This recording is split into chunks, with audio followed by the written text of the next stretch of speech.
Jangan terasa Al-Quran jauh pada diri kita. Maksudnya apa? Setengah orang apabila dia, masa mana dia hidup bersama Quran, hanya pada waktu-waktu tertentu sahaja. Contohnya pada bulan Ramadan saja dia hidup bersama Quran. Habis Ramadan dia tidak ada bersama Al-Quran, jauh. Ataupun ketika dia sakit, ataupun ketika keluarganya nazak, sakaratul maut, dia pun carilah mana dia surah Yasin, nak baca Quran. Masa tu dia rasa dekat dengan Quran. Masa sihat, masa segar, masa ada kelapangan waktu, semua tu tidak ada penyakit, Quran jauh daripada hidupnya, komus hidupnya. Jadi Al-Quran ini mesti dekat. Kita dengan Quran mesti dekat. Bukan dengan waktu tertentu, bukan dengan sebab tertentu, tetapi kita jadikan Al-Quran ini sebagai wirid hidup. Wirid orang panggil hidup seharian kita. Kalau kita tengok orang yang paling sibuk lah kalau di kalangan para sahabat ni, ada seorang tu nama dia yang kita semua kenal, Khalid ibn Al-Walid radhiyallahu anhu. Khalid ibn Al-Walid ni, dia bersama dengan Rasulullah selepas daripada peperangan Uhud. Peperangan Uhud. Khalid bersama Rasulullah selepas peperangan Uhud. Masa perang Uhud tu dia, perang Badar dia tak masuk. Perang Uhud dia sebelah musyrikin. Masa tu belum Islam lagi. Kemudian dia masuk Islam bersama dengan Rasulullah. Semua jenis peperangan bersama Rasulullah, dia bersama Rasulullah. Zaman Abu Bakar As-Siddiq dia berperang. Masuk perang, lawan golongan murtad, macam-macam. Pembukaan kota selain daripada Makkah, Madinah ni dia ikuti. Zaman Sayyiduna Umar ibn Al-Khattab dia masuk perang. Tetapi Umar ibn Al-Khattab masa tu buat satu tindakan yang drastik, pecat dia daripada mengepalai tentera Islam. Khalid ibn Al-Walid, dia bukan hanya pecat, tapi dia pergi ambil sendiri Khalid tu di Syam, buat balik Madinah. Umar ibn Al-Khattab sendiri pergi ambil Khalid daripada Syam, buat balik Madinah. Dia buat balik Khalid ibn Al-Walid. Pasal masa tu Khalid ni nama dia dah jadi orang panggil figura. Nama dia begitu besar. Masuk mana-mana peperangan pun dia akan menang. Kalau bandit kata, siapa yang perang ni panglima Islam? Orang kata Khalid ibn Al-Walid. Habis. Orang lain pun akan surrender, takut. Itu kehebatan Khalid dari sudut keberanian dia, dari sudut taktik, cara perang dia memang tinggi. Ilmu dia bab tu. Sehinggalah Rasulullah nama dia Saifullahil Maslul. Ini nama yang diberi oleh Rasulullah ni, Saifullah Al-Maslul ni, pedang Allah Ta'ala yang terpancung ni, yang terhunus ni. Bila? Ketika mana peperangan Mu'tah, apabila Zaid ibn Harithah, Abdullah bin Rawahah radhiyallahu anhu, Zaid ibn Harithah radhiyallahu anhu, dan juga Abdullah bin Rawahah, Zaid ibn Ja'far ibn Abi Talib. Tiga orang panglima ni Rasulullah sebut. Masa nak pergi perang Mu'tah tu Rasulullah sebut. Kalau Ja'far, saya lupa dia punya urutan, tapi Rasulullah kata kalau yang pertama meninggal, ambil yang kedua. Sebut nama ni. Yang kedua meninggal, ambil yang ketiga. Yang ketiga meninggal, Rasulullah tak sebut siapa. Jadi tiga-tiga orang ni dia pun dah terasa dah bermaksud akan menemui syahid pada peperangan tu. Kemudian Rasulullah masa tu dia duduk di Madinah. Dia sebut saat sahabat Rasulullah yang pergi perang Mu'tah tu jauh. Mu'tah ni luar daripada kawasan Jordan tu, luar daripada Saudi, jauh. Maknanya ratusan kilometer, ribuan kilometer jauh. Tapi Rasulullah sebut, telah gugur seorang ni, naik yang kedua. Telah gugur yang kedua, naik yang ketiga. Rasulullah duduk Madinah, dia sebut satu-satu rentetan cerita. Kita kalau tak tengok Chongwei kalah semalam tau. Kita tak tengok, kita tak tahu. Nah, kita tak ada ilmu hak yang Allah Taala beri kepada Rasulullah, kepada kita tak ada. Tapi Rasulullah dia ada apa? Dia ada wahyu. Dia ada wahyu. Kita ada TV. Nah, kita tengok TV. Kalah berapa kosong apa, kita tengok TV semua. Rasulullah dia tak main TV. Dia wahyu. Allah Taala sampaikan. Ini dah jatuh gugur, ini dah jatuh gugur. Yang selepas terakhir yang ketiga jatuh gugur tu, Rasulullah kata sekarang ini panji Islam dibawa oleh Saifullah, oleh pedang Allah Ta'ala, Khalid ibn Al-Walid. Jadi apabila Rasulullah sebut Saifullah, pedang Allah, lepas Rasulullah meninggal dunia, dia masih tetap memegang title nama Saifullah. Siapa dia? Khalid ibn Al-Walid. Lepas Abu Bakar As-Siddiq meninggal dunia, title tu masa zaman Umar ibn Khattab masih menggunakan Saifullah. Jadi nama Saifullah yang diletak oleh Rasulullah sallallahu alaihi wasallam ni, dia ada karamah, dia ada kemuliaan. Maksud apa? Apa-apa peperangan yang Khalid sertai tak akan kalah. Takkan nama Saifullah tiba-tiba kalah perang. Tak munasabah. Jadi Rasulullah letak nama Saifullah tu berkat karamah, kemuliaan. Dan memang Khalid ibn Al-Walid sampai akhirnya masuk mana-mana peperangan pun dia menang. Tapi nak ceritanya apa dia? Saat dia nak meninggal dunia, tubuh dia ni memang penuh dengan orang panggil apa dia? Dengan kesan-kesan lembing, kesan apa dia ni, pedang, kesan panah ni. Tak sampai sejengkal, dua jengkal, memang tubuh dia ni dipenuhi dengan semua benda tu. Tapi dia tak meninggal di medan perang.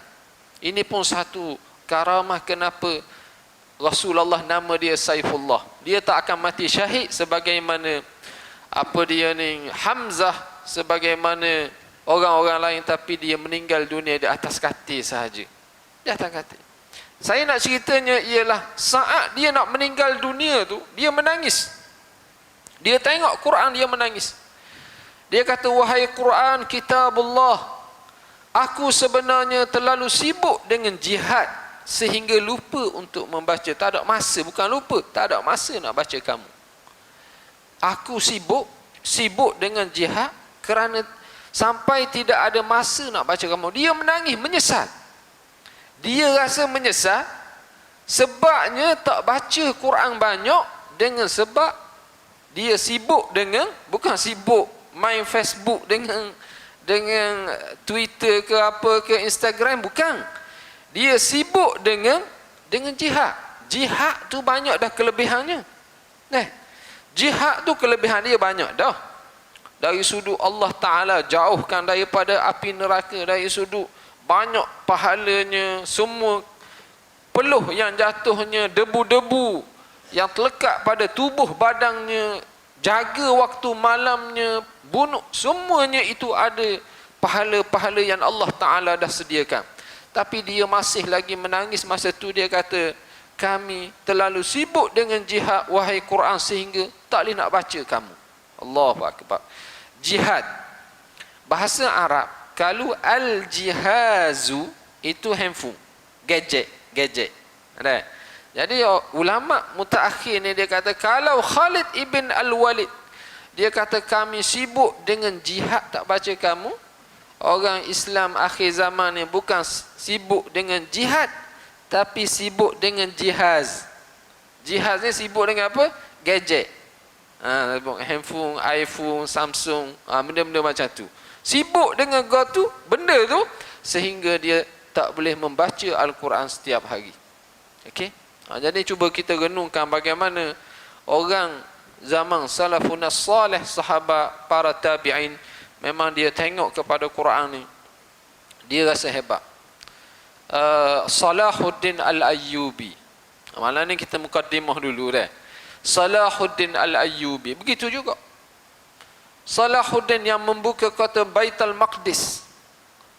Baitul Maqdis ni bila dibuka kali pertamanya pada zaman Umar ibn Khattab radhiyallahu anhu. Kali pertamanya. Umar ibn al-Khattab radhiyallahu anhu yang membuka kota Baitul Maqdis. Dia pergi daripada Madinah nak terima kunci Baitul Maqdis. Dia pergi. Panjang ceritanya, dia pergi naik seekor keldai ataupun macam itulah tunggangan. Dia gilir dengan khadam dia. Gilir turun naik. Katanya, ada orang katalah sepanjang duduk atas belakang tu, sepanjang bacaan surah Yasin. Surah Yasin tu 3-6 muka surah tu, baca duduk atas tu. Habis surah Yasin, kawan ni pula naik. Gilir. Turun naik sehinggalah sampai ke Baitul Maqdis. Masa ketika tu gelerang dekat nak sapa dah. Gelerang khadam dia. Khadam dia kata, wahai Amirul Mukminin, masa ni kita tak pakai giliran, tak apa, mu naik, aku yang tarik. Biar aku tarik keldai, biar orang nampak bahawa Amirul Mukminin kamu, hak duduk atas ni, hak duduk atas tunggangan. Takkan masuk kawasan Baitul Maqdis, orang duduk sambut, aku duduk atas, mu duduk bawah, orang duduk ingat aku Amirul Mukminin. Gitu. Tapi Umar dia kata, dok, kena ikut peraturan hak kita janji daripada awal. Walaupun dekat nak sapa dengan Baitul Maqdis, giliran aku duduk bawah, aku tetap duduk bawah. Giliran kamu duduk atas, mu tetap duduk atas. Itu dia. Dan dipakai baju jubahnya ada beberapa tapung. Baju jubah Umar tu ada dan beberapa tampung tu ditampung dengan tanah liat. Tanah liat. Nak ceritanya apa dia? Kunci Baitul Maqdis tu, apabila padri pembesar Yahudi Kristian yang duduk di Baitul Maqdis ni, dia nak serah kunci ni, dia tengok kelakuan Umar ibn al-Khattab yang tarik tali, dan dia tengok tapungan yang ada pada jubahnya, jumlah tu, dan beberapa tapungan daripada tanah liat. Dia kata, betul, inilah orang yang tersebut di dalam kitab kita yang akan menerima kunci Baitul Maqdis. Itu hebatnya Umar ibn al-Khattab radhiyallahu anhu. Okey, lepas tu jatuh balik kepada Nasara Yahudi, Baitul Maqdis ni. Bila pula bukanya? Pada zaman Salahuddin Al-Ayyubi.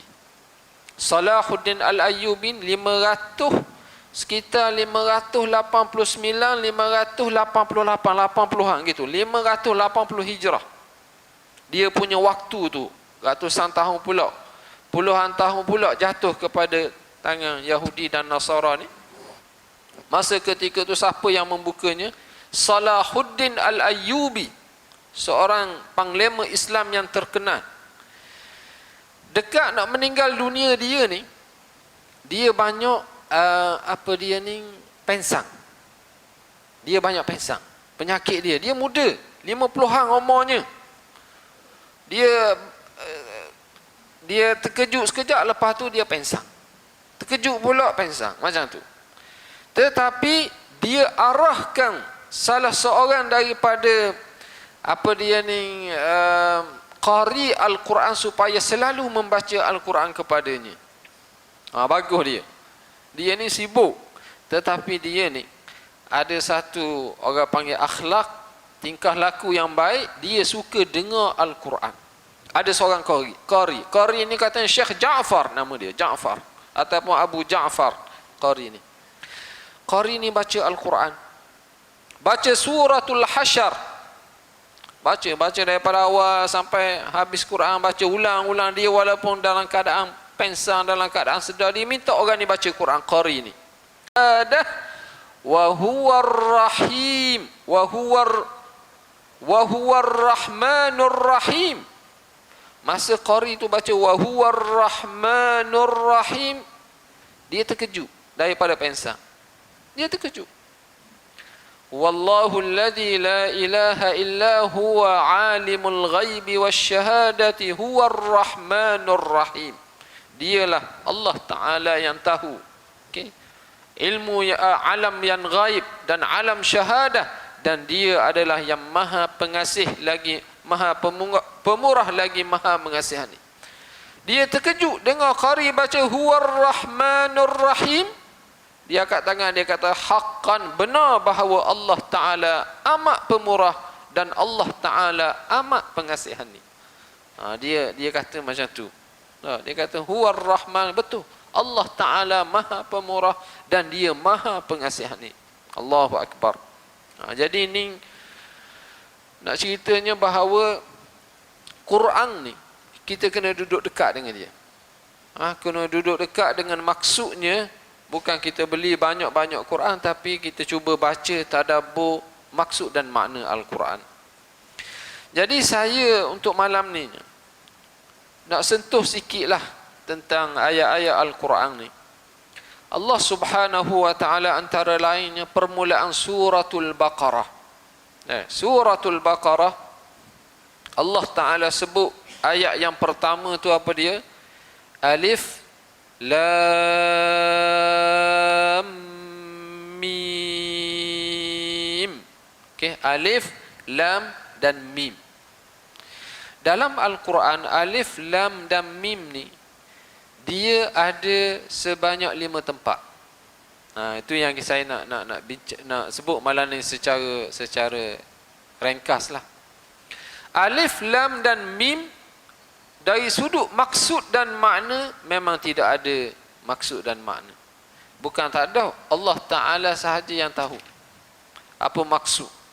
Dia ilmu dalam Quran ni ada yang seluruh manusia faham, ada hanya difaham oleh ulama, ada hanya difaham oleh orang yang berbangsa Arab sahaja, dan ada benda yang Allah Ta'ala tak bagi faham kepada seluruh manusia. Dia seorang je faham, dia satu saja yang faham. Kita dah tahu apa benda hikmah kaf ha ya ain sad, kita tak faham. Apakah maksud nun wal qalam, tak tahu. Tiba-tiba mari sekata nun, kita tak tahu apa maksud. Tiba-tiba ia mari sad wal qur'ani dzikr, dia mari qaf wal qur'anil majid. Kita tak faham apa makna qaf, apa makna nun. Dia ada 5 bahagian, tuan-tuan puan-puan sekalian. Yang pertamanya ialah yang seketul huruf nun, qaf dan sad. Yang keduanya 2, taha, yasin, 2 saja. Hamim, 2 huruf. Yang ketiga dia mari 3 huruf. Alif, lam, mim, 3. Alif, lam, ra, 3. Kemudian dia mari 4 huruf. Alif, lam, mim, sad, 4 huruf. Ataupun alif, lam, mim, ra. Yang terakhir dia mari 5 huruf. Hamim, ain, sin, qaf, ataupun kaf, ha, ya, ain, sad. Itu 5 huruf. Semua benda ni, tengoklah mana-mana kitab tafsir pun, dia akan letak Allahu a'lamu bimuradih. Allah Ta'ala sahaja yang faham maksud kehendak apa benda huruf-huruf ni. Jadi kalau dia kata gitu, kita tak boleh nak guna otak akal kita yang sempit, sekat, pemikiran jahil ni, tak boleh nak gunalah. Jangan kita duk tafsir kok tu kok ni, jadi pasal lain pula. Dia tak boleh. Jadi semua benda ni, alif lam mim ni kita serah kepada Allah Ta'ala. Kemudian Allah Ta'ala, saya nak ambilnya, setiap satu alif lam mim ni, yang 5 tempat ni nak ambil ayat pertama sahaja. Zalikal kitabu la raiba fih hudan lil muttaqin. Kitab Al-Quran ini tidak ada sebarang syak padanya tentang datangnya dari Allah, dan tentang sempurnanya ia pula menjadi petunjuk bagi orang-orang yang hendak bertakwa. Allahu Akbar. Tengok, Allah Ta'ala tujuan turun Al-Quran, maksud dan objektif turun Al-Quran tu, dia letak depan-depan lagi, supaya kita balik Quran, kita faham Quran tu untuk apa kepada kita. Jangan orang tanya Quran itu apakah apa dia ni tujuan penurunannya. penurunannya, nuzulnya, kita kata aku tak tahu, tak ada pun jelas di hadapan anda. Dia ada penjelasan yang jelas. Tujuan Al-Quran itu diturunkan. Apa dia? Hudan lil muttaqin, menjadi panduan kepada orang-orang yang bertakwa. Itu dia. Jadi kalau apa dia ni di tanah Arab lah, tanah Arab, tuan-tuan puan-puan sekalian, pergi ke ini sekarang ni orang panggil musim apa? Musim haji. Musim haji sekarang ni. Di Makkah, Madinah. Makkah, Madinah ni dia adalah tempat, itulah tempat turunnya Al-Quran. Dia tak turun tempat lain. Dia turun Makkah, dia turun Madinah. 114 surah. Ulama dia bagi dua, yang turun di Makkah sebelum hijrah dipanggil Makki. Selepas hijrah, walaupun turun di Makkah, dia panggil tetap Madani. Umpamanya al-yawma akmaltu lakum dinakum, dia turun di Arafah, tapi turun tu sebelum hijrah ke selepas hijrah? Kita kata selepas hijrah. Kalau selepas hijrah orang panggil dia Makki ke Madani, orang panggil dia Madani, tetap dia Madani. Itu kaedah. Itu kaedah dalam ilmu sabab nuzul, ilmu apa dia ni, ulum Al-Quran dia panggil. Makki dan Madani ni satu bab dalam bab ilmu ulum Al-Quran. Okey. Jadi di sana ni tuan-tuan puan-puan sekalian, dia bacaan Quran ni begitu orang panggil meriah. Kalau kita pergi hari Jumaat Masjid Nabi, Masjid Makkah tu, rak-rak Al-Quran tu kosong, tak ada Quran. Tak ada Quran, semua pegang Quran, baca Quran. Cuba pergi 1 jam, 2 jam sebelum sembahyang tu, kita pergi lewat, memang tidak ada Quran lagi dah. Kosong. Tidak ada satu mushaf pun duduk di atas rak. Bahkan 5 minit, 10 minit sebelum nak azan tu, ada orang tukang apa dia ni, tukang kutip Quran pula. Dia kutip Quran. Dia kutip siapa? Setimbung kita panggil dah. Kutip Quran, kutip letak atas rak pula. Dia kerjaan dia gitu. Dia orang panggil apa? Tatawwu' lah. Dia tatawwu', dia bagi sumbangan begitu. Nak cerita apa? Meriah orang baca Quran di sana. Yang tak baca Quran itu yang pelik. Kat kita Quran duduk atas rak tu tak gerak. Hari Jumaat pun tak gerak gitu kok. Susun macam tu. Dia tak bergerak. Hari biasa memang orang tak baca Quran. Yang baca Quran tu kita rasa pelik. Pasal apa dia bawa dia ambil Quran, dia baca Quran, semua pakat tengok kepada dia. Rasa pelik. Itu kat kita. Di sana kalau orang tak baca Quran, hak tu yang pelik. Yang tak baca, dia seorang-seorang saja duduk congok senyap, duduk tunggu orang baca, orang khutbah. Dah lah, duduk saja gitu khutbah, lalu baca pun tak faham juga. Tak baca Quran pula. Hak tu sebenarnya jatuh aib kalau dia buat begitu. Itu orang panggil benda-benda yang berbeza lah antara kita dengan dia. Jadi itu bacaan Al-Quran, tuan-tuan puan-puan sekalian, kita kena rajin. Kena rajinkan, kena jadikan wirid harian kita. Zalikal kitabu la raiba fih. Al-Quran satu ni Allah Ta'ala sebut dalam surah yang lain, inna fi hadza la balaghan liqaumin abidin. Okey, dalam surah Al-Anbiya, inna fi hadza, sesungguhnya pada Al-Quran ini, la balaghan la kifayatan dukhulal jannah, sudah memadai kepada hamba untuk masuk syurga. Maksud apa?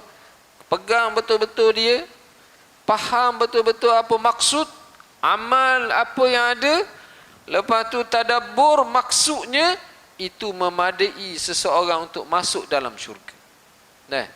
Jangan kita mencari-cari masuk syurga ni kat mana jalan dia, tak susah pun, dia semua ada dalam ni. Allah Ta'ala dah set masuk dalam ni 6236 ayat ni, semuanya dah memadai untuk kita masuk dalam syurga Allah Subhanahu wa Ta'ala. Jadi ini ayat yang pertama.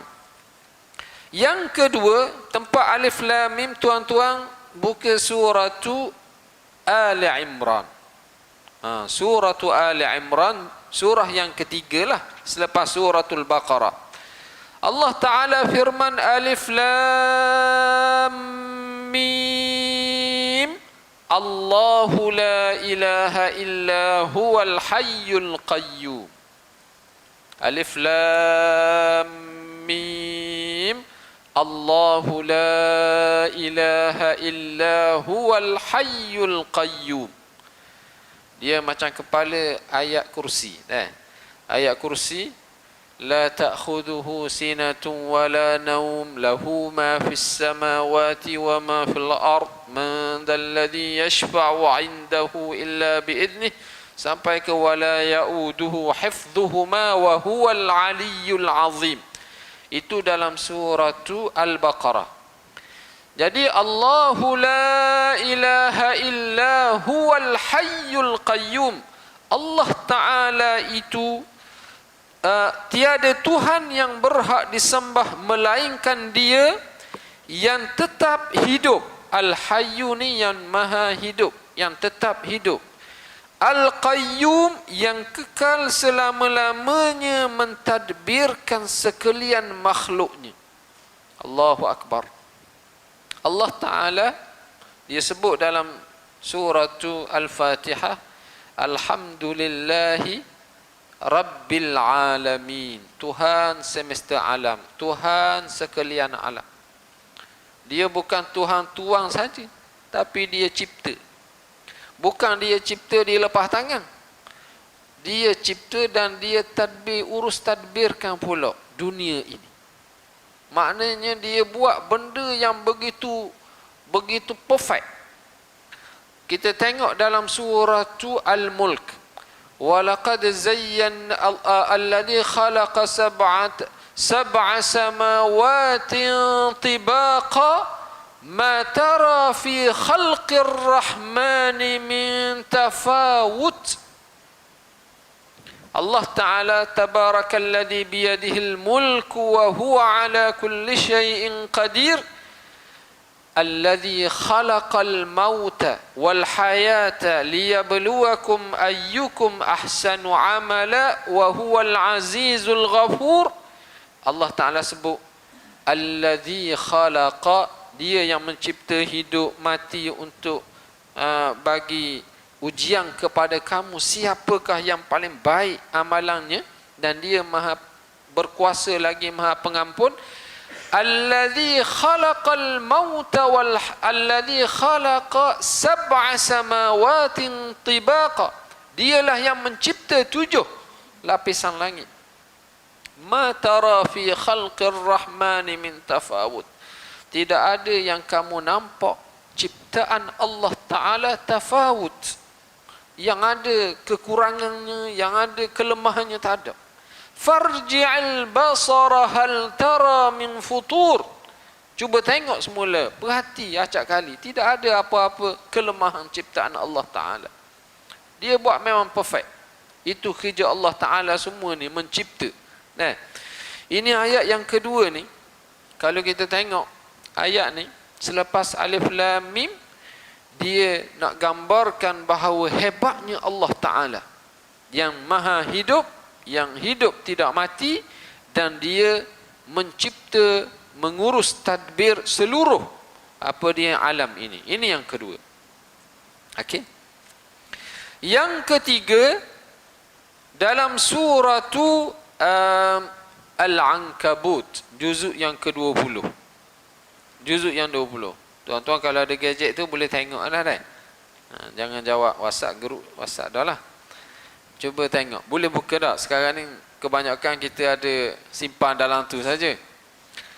Dalam surah Al-Ankabut, juzuk yang ke-20. Juzuk 20 ni suratul Qasas dengan suratul Ankabut. Ada 2 surah sahaja.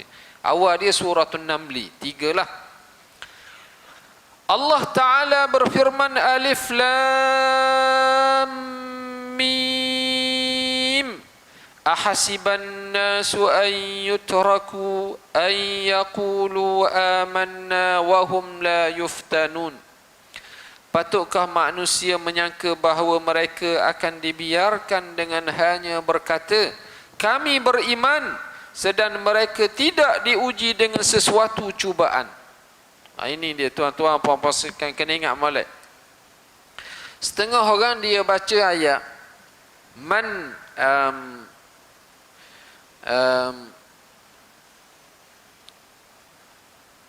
وَمَنْ يَعْمَلْ مِنَ الصَّالِحَاتِ مِنْ ذَكَرٍ أَوْ أُنْثَى وَهُوَ مُؤْمِنٌ فَلَنُحْيِيَنَّهُ حَيَاةً طَيِّبَةً. Barang siapa yang beramal amalan yang salih, beriman, beramal salih, lelaki ataupun perempuan, Allah Ta'ala sebut falanuhyiyannahu, kami akan hidupkan mereka dengan kehidupan yang aman, kehidupan yang sejahtera, kehidupan yang hayatan tayyibah, kehidupan yang sejahtera. Lepas tu dia pun ceritalah, nak hidup sejahtera kena beriman. Sebenarnya hidup hayatan tayyibah ni, ulama dia luas pandangan dia. Dia kata boleh jadi hidup atas dunia, hayatan tayyibah. Boleh jadi hidup dalam alam kubur, hayatan tayyibah. Memang orang beriman ni atas dunia macam-macam jenis. Ada senang, ada sederhana, ada ekonominya susah, orang Islam. Ada macam-macam cubaan dan cabarannya. Yang hayatan tayyibah ini yang pasti milik orang Islamnya bila? Dalam kubur. Bila lagi milik orang Islam hayatan tayyibah? Itu dalam hari akhirat. Memang confirm orang Islam walaupun atas dunia dia sesak, atas dunia dia susah, tapi hari akhirat wajib confirm dia ni adalah dapat hayatan tayyibah. Ini Allah Ta'ala sebut ahasiban nasu an yutraku. Duk ingat dah cukup ke sebut la ilaha illallah Muhammadur Rasulullah, tidak ada cabaran, tidak ada dugaan, tidak ada orang panggil tribulasi kehidupan ke mihnah. Sebenarnya banyak. Nabi Allah Ibrahim alaihi salam contohnya, wa izibtala Ibrahim rabbuhu bikalimatin fa'atammahun. Nabi Allah Ibrahim Allah Ta'ala uji dengan beberapa perintah, lalu Nabi Allah Ibrahim menyempurnakan semua perintah Allah Ta'ala. Apa benda perintah dia? Dakwah. Dia uji apabila dakwah dengan Namrud, akhirnya apa dia? Dia bakar dalam api. Itu ada dalam suratul Anbiya. Diuji dengan apa lagi? Anaknya falamma balagha ma'ahu sa'ya, anaknya sampai usia boleh berjalan macam tu, tiba-tiba anak dia Allah Ta'ala kata apa? Sembelih. Ini kurban ni pula. Diuji. Nabi Allah Ibrahim sempurnakan semua perintah-perintah ni. Jadi uji ni sebenarnya banyak. Uji pada perintah Allah Ta'ala, perkara yang wajib. Uji pada perkara yang haram, macam mana kita patuh larangan-larangan Allah Ta'ala. Uji dari sudut kekeluargaan, uji dari sudut kewangan. Kewangan dia tak macam orang lain, susah. Semua ujian ni adalah Allah Ta'ala sebut dalam ayat seterusnya untuk mengetahui mana satu yang benar dan mana satu yang tidak tahan dengan ujian. Dan memang dunia ini tempat ujian. Alladzi khalaqal mauta wal hayata liyabluwakum, untuk uji. Dan Allah Ta'ala sebut dalam satu ayat lain, laqad khalaqnal insana fi kabad, sesungguhnya kami mencipta manusia fi kabad. Kabad ni mana apa? Yukabidu masaibad dunya wa syadaida al-akhirah. Kesusahan dunia dengan kesusahan akhirat ni memang dia duduk tepek, duduk sekali dengan manusia. Sebab itulah cara untuk kita hadapi semua kesusahan dunia, kesusahan akhirat ni senang je. Rasulullah sebut dah, Orang kata la ilaha illallah masuk syurga. Rasulullah sebut dah. Apa dia ni orang yang baca Quran pergi tolong dia. Rasulullah sebut macam-macam. Kata la haula wala quwwata illa billah. Dia adalah apa dia ni gedungan kanzun min kunuzil jannah. Orang panggil gedung ataupun harta apa dia kalau jumpa dalam tanah tu harta karung daripada syurga. Jadi ini tuan-tuan puan-puan sekarang kita kena faham kehidupan dunia ni dalam ayat ni dia minta supaya kita memahami. Jadi saya rasa sekadar itulah. Ada dua lagi insya-Allah pada akan datang kita terang lagi satu surah Ar-Rum, kemudian yang terakhir yang kelima dalam surah Luqman. Okey, itu 5 ayat dalam 5 surah dalam Al-Quran bermula dengan alif lam mim. Tapi ayat selepas daripada itu fokus kita lah. Sebab alif lam mim tu makna kita tak tahu, tapi ayat selepas itu kita boleh memahami, alhamdulillah. Jadi saya ucap terima kasih banyak kepada pihak Masjid Surau As-Sabah ni, terutamanya pengurusi lah, kerana dia orang panggil istiqamah lah dalam bab ni. Okey. Jadi saya sudahi dengan wabillahi taufiq wal hidayah.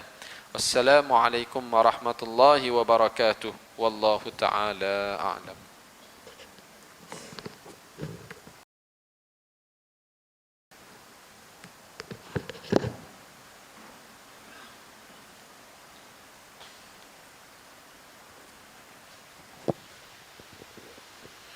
Syukran jazilah wa jazakallahu khairan katsiran pada Al-Fadhil Ustaz Dr. Airul Anwar